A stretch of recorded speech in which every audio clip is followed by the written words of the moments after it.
Hello and welcome to the Catholic Audiobook in a Month podcast. My name is William Wilson, and today is day 18 of Abandonment to Divine Providence by Father Jean-Pierre de Caussade. I will be reading Chapter 2 on how a life of self-abandonment is a life characterized by mystery, and how the self-abandoned carefully gather crumbs of wisdom which the worldly trample underfoot. Let's get started.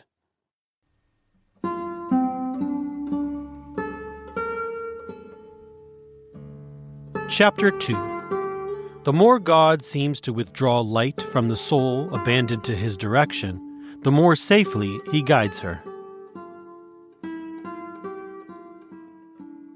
It is particularly in souls wholly abandoned to God that the words of St. John are accomplished. You have no need that any man teach you, but as his unction teacheth you of all things. To know what God asks of them, they have but to consult this unction. To sound the heart, to heed its voice, it interprets the will of God according to their present needs. For the divine action, disguised, reveals its designs, not by thoughts, but by intuition. It manifests them to the soul either by necessity, leaving it but the one present course to choose, or by a first impulse, a sort of supernatural transport which impels to action without reflection, or, finally, by a certain attraction or repulsion, which, while leaving the soul perfect liberty, no less attracts it to or withdraws it from objects. Were we to judge by appearances, it would seem most unwise to thus pursue a course so uncertain.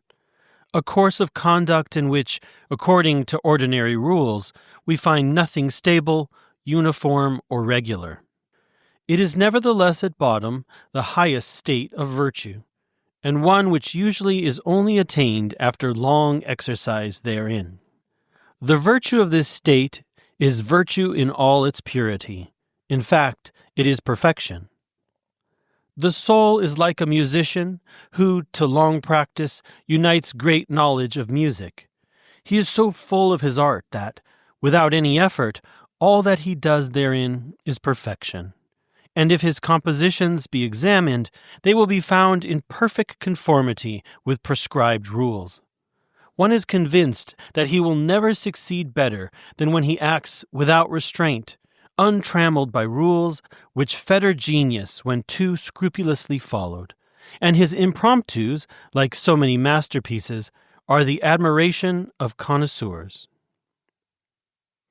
Thus the soul, after long exercise in the science and practice of perfection, under the empire of reason and the methods with which she aids grace, insensibly forms a habit of acting in all things by divine instinct.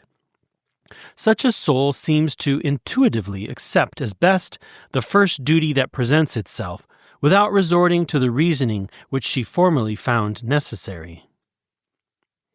She has only to act according to circumstances, unable to do anything but abandon herself to that grace which can never mislead her.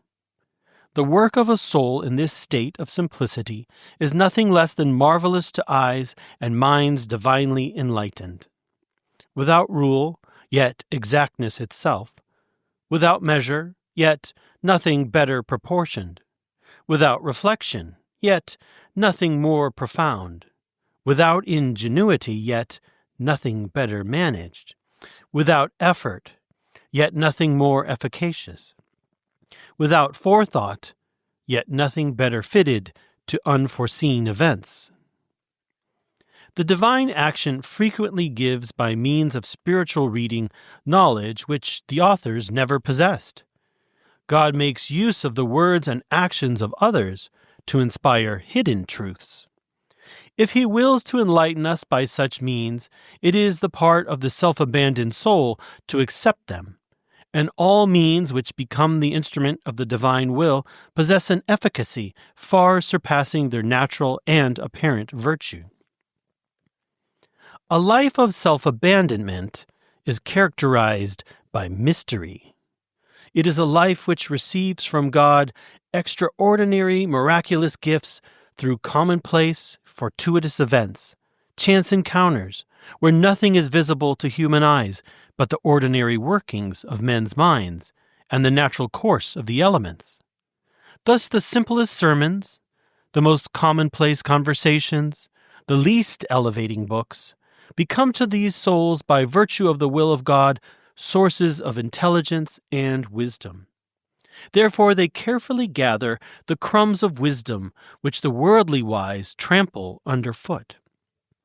Everything is precious to them, everything enriches them, so that, while supremely indifferent to all things, they neglect or despise nothing, drawing profit from all.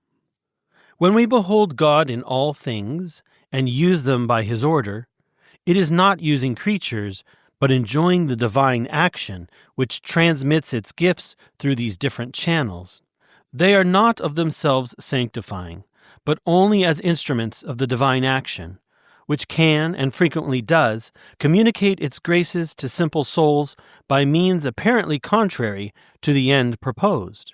Yes, divine grace can enlighten with clay, as with the most subtle material, and its instrument is always efficacious. All things are alike to it. Faith never feels any need. She complains not of the lack of means apparently necessary to her advancement. For the divine workman, for whom she labors, supplies all deficiencies by His will. This holy will is the whole virtue of all creatures.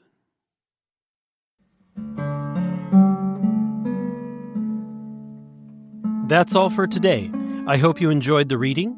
Tomorrow I will read chapters 3 and 4 on how afflictions are loving artifices in which the soul will one day rejoice, and also how the more God seems to take from a soul, really the more generous He is to her.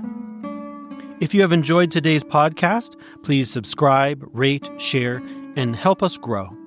Also, please check out oratebooks.com, now featuring the 2-volume set, The Practice of Mental Prayer by Father Momini, one of the clearest and most practical handbooks on mental prayer we have seen, also featuring full-color artwork taken from the masters of the past 700 years.